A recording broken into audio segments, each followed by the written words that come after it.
Bismillahirrahmanirrahim. Assalamualaikum warahmatullahi wabarakatuh. Alhamdulillahirabbil alamin. Shalatu wassalamu ala sayyidina Muhammadin wa ala alihi wa ashabihi wa dzurriyyatihi wa man tabi'ahum bi ihsanin ila yaumiddin. Amma ba'du. Baik rekan-rekan, teman-teman yang berbahagia, pada pagi hari ini kita akan melanjutkan ngaji hadis dari kitab Al-Wafi Syarah Hadis Arba'in An-Nawawi. Insyaallah kita akan masuk pada pembahasan hadis nomor ke-16 tentang larangan tidak marah. Larangan marah. Artinya kita dilarang untuk marah. Kita mulai saja. Baik.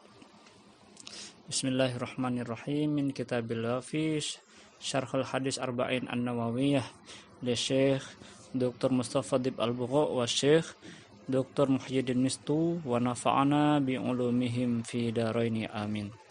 An Abi Hurairah radhiyallahu anhu anna rajulan qala lin nabiy sallallahu alaihi wasallam ausini qala la taghdab faraddada miraran qala la taghdab rawahu al-Imam Al-Bukhari. Yang artinya hadis ini diriwayatkan dari sahabat Abu Hurairah radhiyallahu anhu bahwasanya seorang laki-laki datang kepada Rasulullah sallallahu alaihi wasallam minta diberikan nasihat. Dia berkata, "Berilah aku sebuah nasihat."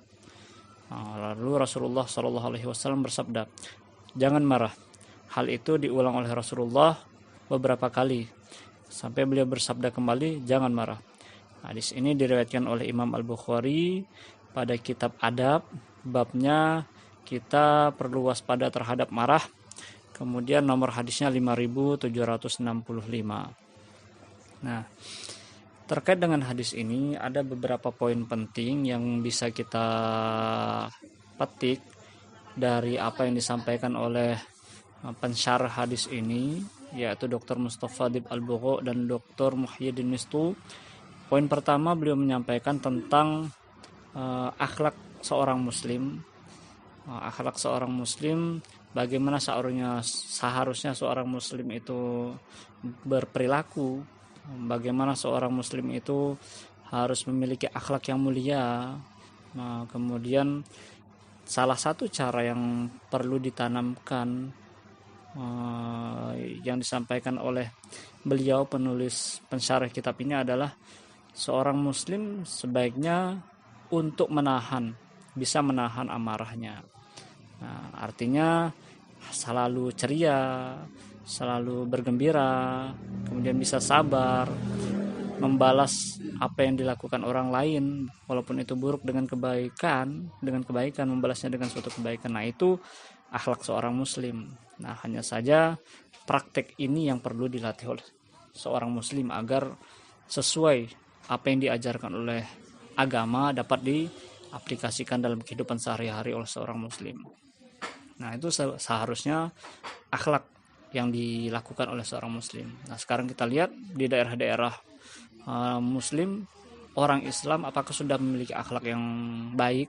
Nah, kalau belum baik berarti bagaimana pengetahuan mereka? Apakah mereka sudah tahu, sudah mempelajari, sudah mengerti bagaimana sikap seorang muslim seharusnya? Kalau tidak, berarti mereka atau kita sendiri usikum wa iyya nafsi belum sampai ke sana. Tapi salah satu kunci untuk bisa memiliki akhlak yang baik yang disampaikan dalam hadis ini yaitu tidak marah. Nah, kemudian pada poin berikutnya yaitu akan dijelaskan juga terkait mengenai kenapa sih hadis ini disampaikan oleh Nabi, wasiat ini disampaikan ke Nabi kepada seseorang. Nah, ini kan ceritanya asbab urut dari hadis ini, ada seorang pemuda ya, kemudian ingin meminta wasiat kepada Rasulullah Shallallahu alaihi wasallam karena pemuda ini rindu dengan surganya Allah Subhanahu wa taala. Sehingga ketika dia meminta nasihat kepada Rasulullah Shallallahu alaihi wasallam, Rasulullah menyampaikan nasihat beliau.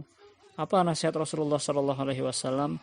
Yang disampaikan oleh Rasulullah Shallallahu alaihi wasallam adalah jangan marah. Jangan marah. Kemudian terkait dengan supaya kita tidak marah. Karena ketika sudah bisa menahan amarah maka perilaku akan baik.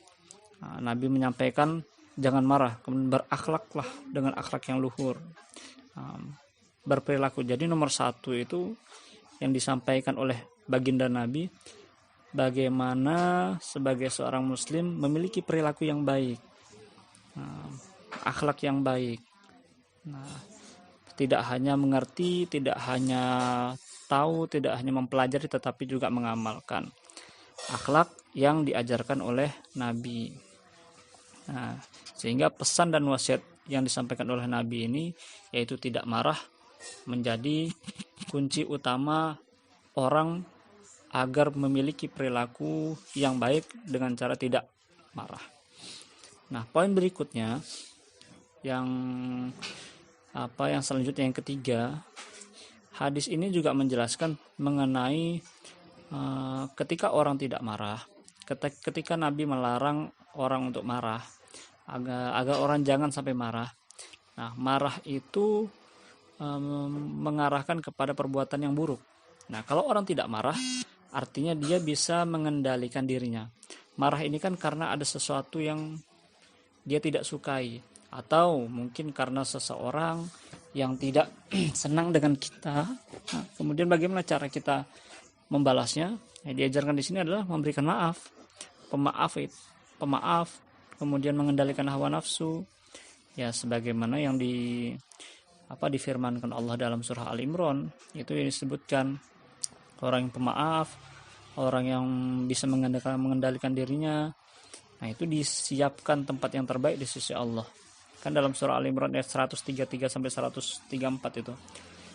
Coba kita bacakan, a'udzubillahi minasyaitonirrajim, wasari'u ila maghfiratin min rabbikum wa jannatin 'arduhas samawati wal ardu u'iddat lil muttaqin alladzina yunfiquna fis sarra'i wad dharra'i wal kazimina al ghaiza wal 'afina 'anil nas wallahu yuhibbul muhsinin.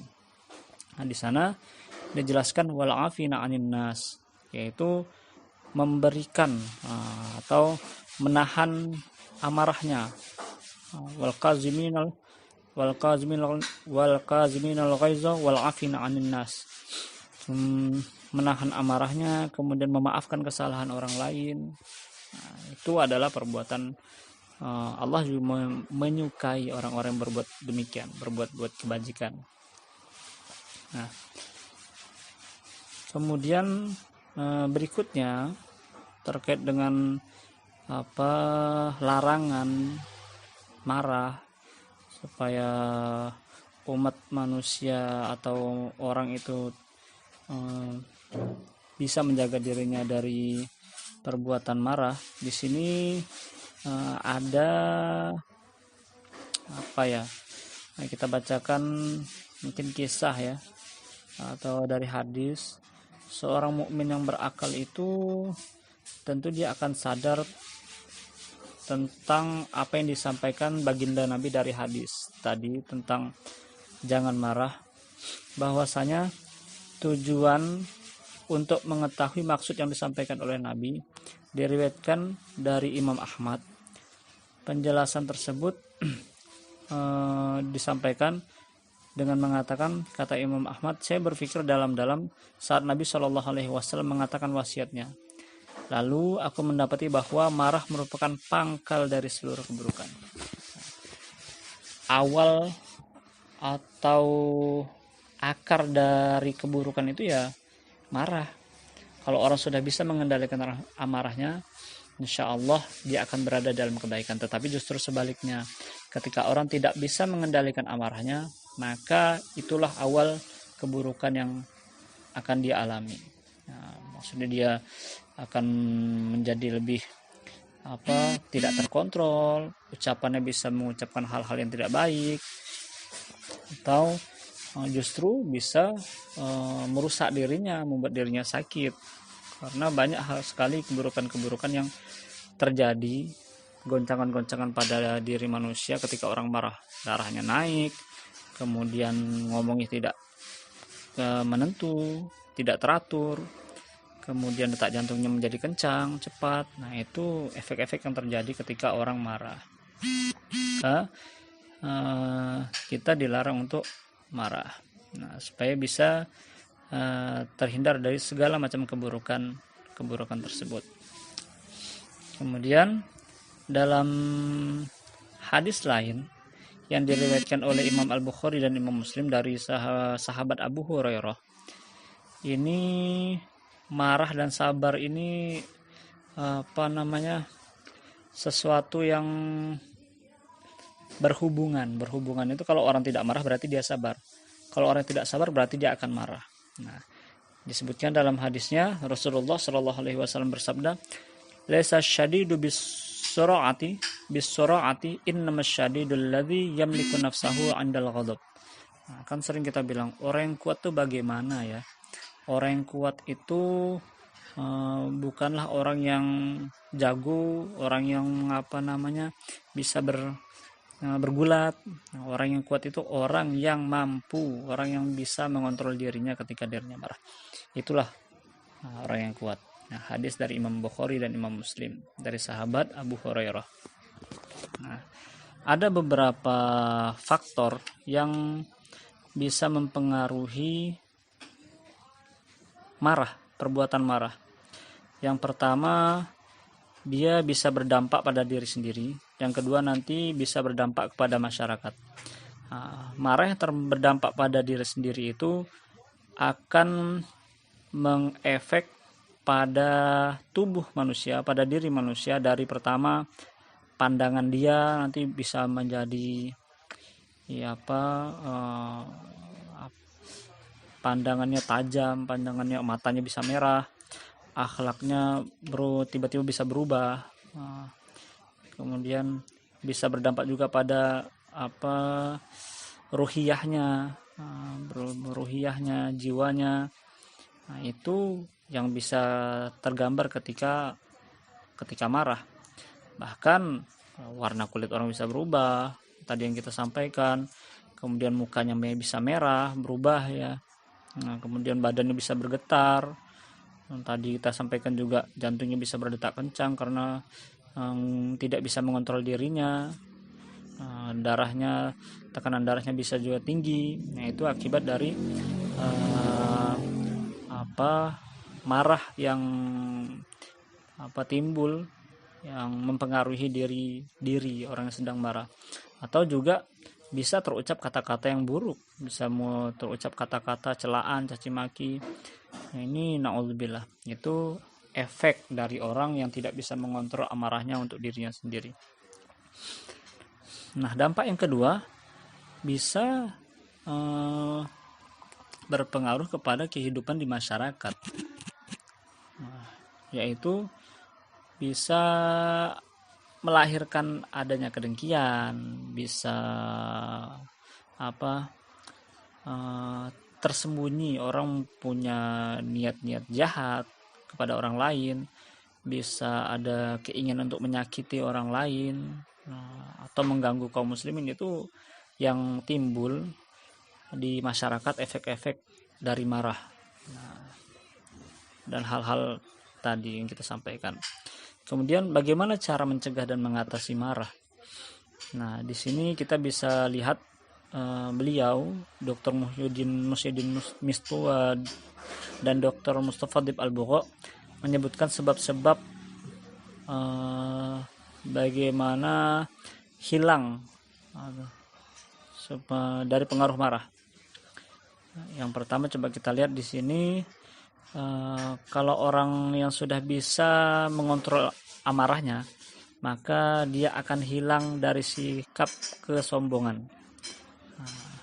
Tapi kalau orang-orang yang marah itu bisa menimbulkan kesombongan, kemudian ada persaingan yang tidak sehat, ujub, sombong, sama nanti saling omong olok-olok, bercanda yang berlebihan. Itu kan efek dari orang yang tidak bisa mengontrol amarahnya, sebab-sebab yang akibat yang akan terjadi. Nah, terus bagaimana cara mengobati sifat marah ini? Yang pertama, ada 2, 3, ada beberapa hal yang bisa kita sampaikan ini terkait dengan cara mengobati sifat marah. Yang pertama, hendaknya seorang ikhlas, ridho. Ridho terhadap apa yang diberikan oleh Allah Subhanahu wa taala. Dengan akhlak terpuji tentunya, maaf, sabar, hati-hati dalam bergaul, dalam mengambil keputusan, hati-hati dalam bercanda dengan teman-teman. Nah, ini salah satu bentuk bagaimana mengobati sifat marah. Nah, Rasulullah Shallallahu Alaihi Wasallam pernah menyampaikan suatu ketika beliau didatangi oleh sahabat Zaid bin Sa'anah. Beliau sebelum masuk Islam ya, dia bermaksud ingin menguji sifat Rasulullah Shallallahu Alaihi Wasallam, sifat kenabian Nabi. Nah, salah satu yang ingin diuji oleh Zaid bin Sa'anah ini sebelum masuk Islam kepada Nabi, yaitu tentang sifat pemaafnya. Nah, sifat pemaafnya mengalahkan dari rasa amarahnya. Kemudian kasarnya, bagaimana kebodohan seseorang tidak menambah kecuali kesabarannya. Nah, dia menagih utang yang belum jatuh tempo dengan cara yang sangat kasar. Tetapi Rasulullah Shallallahu Alaihi Wasallam menerimanya dengan lapang dada. Nah, menerimanya dengan lapang dada disertai dengan senyuman. Ini bentuk sikap akhlak yang dipraktekkan oleh Rasulullah Shallallahu Alaihi Wasallam dengan tidak langsung marah. Nah, melihat kejadian itu, maka Umar radhiyallahu an memarahi orang tadi. Nah, maka Rasulullah memberikan pengajaran dan adab kepada Umar dan laki-laki tersebut. Sesungguhnya aku dan dia membutuhkan selain dari hal ini. Nah, kemudian Umar kepada Sayyidina Umar. Nah, kemudian kata Nabi, engkau memerintahkan aku untuk memenuhi utang dengan baik dan memerintahkan Zaid untuk menagih utang dengan sikap yang baik pula. Nah, itu yang disampaikan Nabi kepada Umar dan Zaid. Kemudian beliau memerintahkan untuk membayar utangnya dan melebihkan pembayarannya. Nah, ini sebuah sikap yang luar biasa yang dipraktekkan oleh Nabi, yang diajarkan oleh Nabi kepada Sayyidina Umar. Maka sikap itu yang ditampilkan Rasulullah, sehingga membuat dia, Zaid tadi, memeluk agama Islam. Nah, dan dia selamat dari kemurkaan Allah Subhanahu wa taala. Itu pertama, menjaga keikhlasan, menjaga keridhaan kepada Allah. Kemudian menenangkan diri dan menahannya ketika marah. Karena yang perlu kita ingat ketika marah itu, ingatlah akibat dari marah yang akan timbul. Marah yang akan timbul ketika dia keluar dalam tubuh kita. Nah, ketika kita sudah bisa menahannya, insya Allah kita mengerti atau kita tahu akibatnya, maka biasanya itu salah satu sebab cara untuk mengobati rasa marah. Nah, hadis yang diriwayatkan oleh Imam Ahmad, Imam Abu Daud, Imam Tirmidzi, Imam Ibnu Majah. Nah, Nabi pernah menyampaikan hadis yang artinya kurang lebih seperti ini. Barang siapa yang sanggup menahan amarahnya, padahal dia sebenarnya mampu melampiaskannya, Allah akan menyerunya di hadapan pemimpin para makhluk di hari kiamat kelak hingga dia memilih bidadari sesuai keinginannya. Masya Allah. Nah, itu dia salah satu bentuk orang kebaikan yang akan didapat ketika orang bisa menahan amarahnya. Kemudian selanjutnya, cara mengobati amarah yaitu berlindung kepada Allah Subhanahu wa taala dari setan yang terkutuk. Nah, dalam surah Al-A'raf ayat 200 itu disebutkan bahwasanya artinya kurang lebih begini. Jika kamu ditimpa sesuatu godaan syaitan, maka berlindunglah kepada Allah. Fasta'iz billah. Sesungguhnya Allah Maha mendengar lagi Maha mengetahui. Berlindung kepada Allah itu bisa mengingat Allah, bisa membaca ta'awudz, a'udzubillahi minasyaitonirrajim. Nah, seperti itu. Nah, ada cerita hadis yang diriwayatkan oleh Imam Bukhari dan Imam Muslim. Ada dua orang laki-laki saling menghina di hadapan Nabi Shallallahu Alaihi Wasallam. Salah satunya mencela saudaranya dengan emosi bahkan sampai mukanya merah. Lantas Nabi bersabda, kata Nabi, inni la'alamu kalimatan law qalaha la dhahaba anhu ma yajidu law qala a'udzu billahi minasyaitonir rajim. Nabi berkata, Nabi bersabda, sesungguhnya aku mengetahui suatu kalimat yang jika diucapkan dapat menghilangkan apa yang ada pada amarah. Apa itu? Yaitu mengucapkan a'udzubillahi minasyaitonir rajim. Aku berlindung kepada Allah dari godaan syaitan yang terkutuk. Nah, selanjutnya cara mengatasi marah yaitu mengubah posisi ketika sedang marah. Misalnya kalau misalkan sedang berdiri, dianjurkan untuk duduk. Nah, ini diriwayatkan ada hadis dari Imam Ahmad, dari Abu Daud, dari Nabi Shallallahu Alaihi Wasallam. Beliau bersabda, kata Nabi, jika salah satu di antara kalian marah, sedang ketika itu dia dalam posisi berdiri, maka hendaklah ia duduk, karena hal itu dapat menghilangkan marah. Tapi jika tidak, maka hendaklah dia berbaring. Nah, hal ini disebabkan posisi berdiri memudahkannya untuk melampiaskan kemarahan, sedangkan posisi duduk dan berbaring akan membuatnya lebih susah melakukan hal itu. Nah, itu artinya ini sudah diajarkan oleh Nabi. Kalau misalkan ada psikolog yang mengatakan kalau orang sedang marah itu sebaiknya ada yang bisa memerintahkan dia, menyuruhkan dia, menyarankan dia untuk duduk. Kalau duduk masih marah, sarankan dia untuk berbaring. Maka itu salah satu bentuk kontrol supaya tidak keluar emosi. Dan ini sudah disampaikan oleh Nabi. Nah, dari hadis yang diriwayatkan oleh Imam Ahmad dan Imam Abu Daud. Kemudian berikutnya salah satu bentuk untuk mengendalikan amarah yaitu tidak berbicara. Nah, tidak berbicara itu juga salah satu bagaimana cara supaya tidak marah.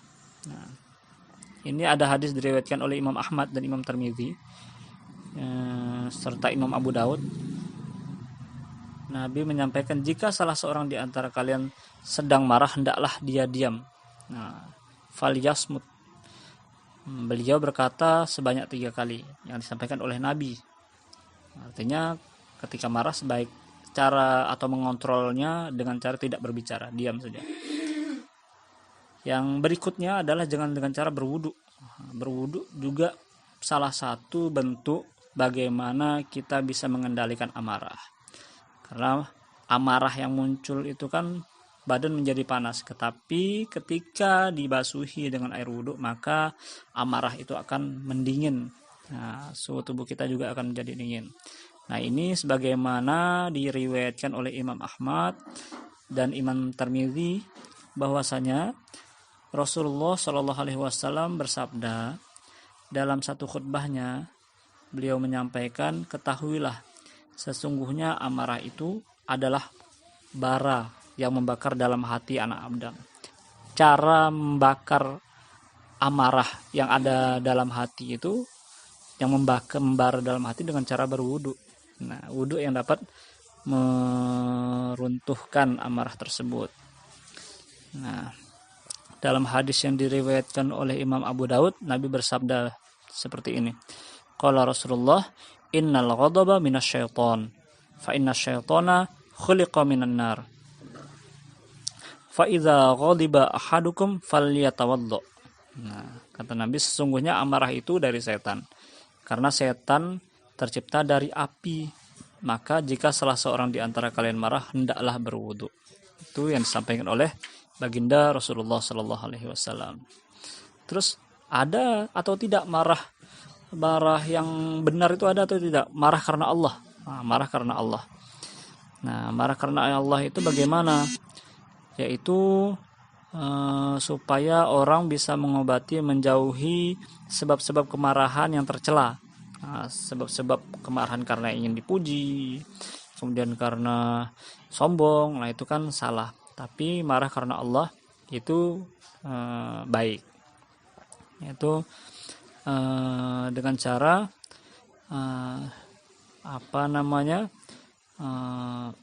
seperti kalau di sini kita lihat dalam surah At-Taubah itu ayat 14 sampai 15, Allah berfirman, perangilah mereka orang-orang kufar niscaya Allah akan menyiksa mereka dengan perantaraan tangan-tanganmu, dan Allah akan menghinakan mereka dan menolong kamu terhadap mereka, serta melegakan hati orang-orang yang beriman dan menghilangkan panas hati orang-orang mukmin. Wah, Pak, marah karena Allah gimana? Misal ada orang yang menghina agama, marah karena Allah Subhanahu wa taala. Ada orang yang menghina nabi. Nah, kejadian orang yang menghina nabi, nanti ada, Pak, bagaimana? Nabi saja mengajarkan supaya kita untuk memaafkan, tetapi ketika ada kita melihat orang atau apa menghina nabi kita, ada muncul kemarahan, itu baik. Cuman bagaimana cara mengontrol kemarahannya? Nah, marah pun perlu melampiaskan kemarahan dengan cara yang baik juga, tidak merusak hal-hal yang baik yang sudah ditata oleh orang lain. Nah, sekarang ada yang memboikot marah karena nabi.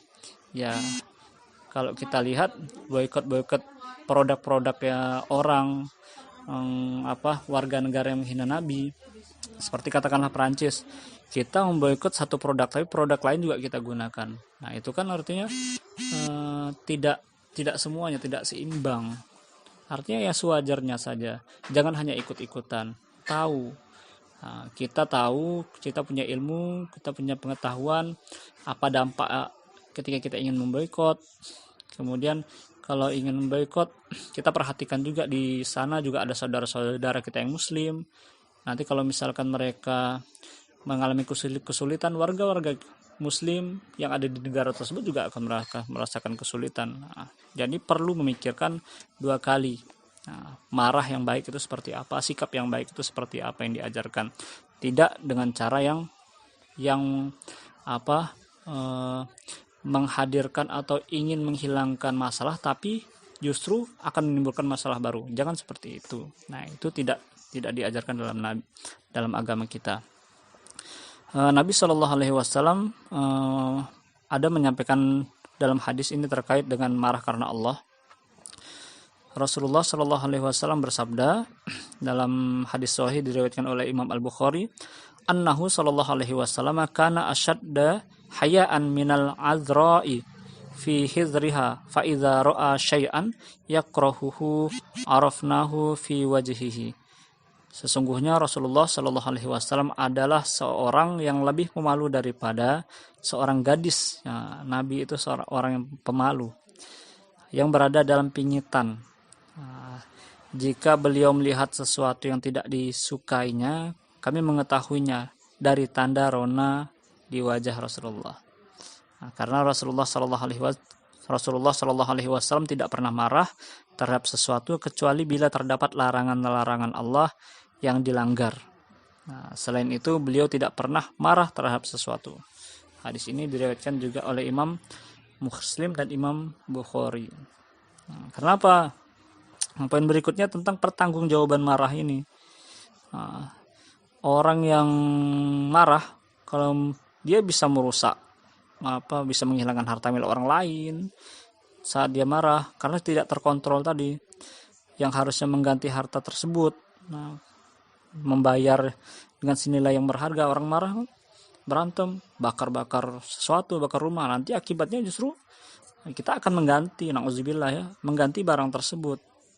Permusuhan, ada pertumpahan darah, na'udzubillah, kan ada hukum kisos. Itu pertanggungjawaban yang bisa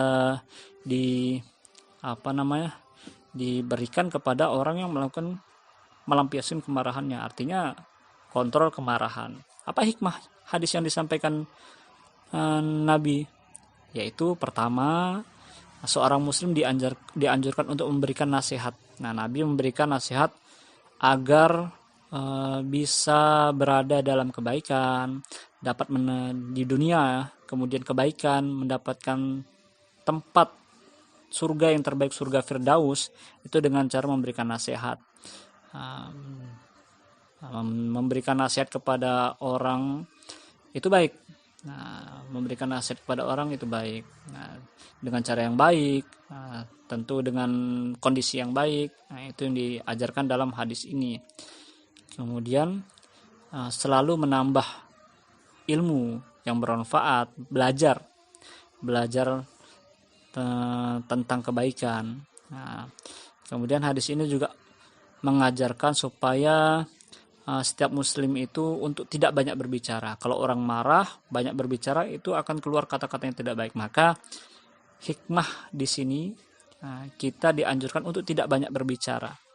Karena kalau zaman Nabi, zaman dahulu, untuk menjaga ketaatan, untuk menjaga kewaraan, itu hal-hal yang mubah saja itu dihindari, hal-hal yang dibolehkan saja itu dihindari.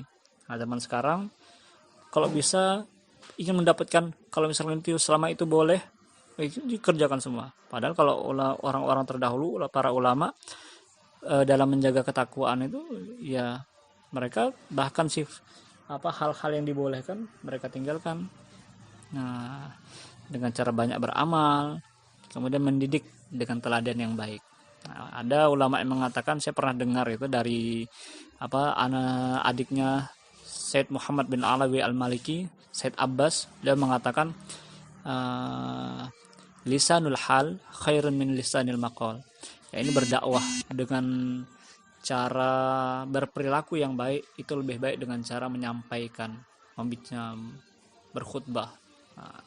Wallahu a'lam bishawab. Teman-teman, semoga bermanfaat apa yang kami sampaikan. Astaghfirukum.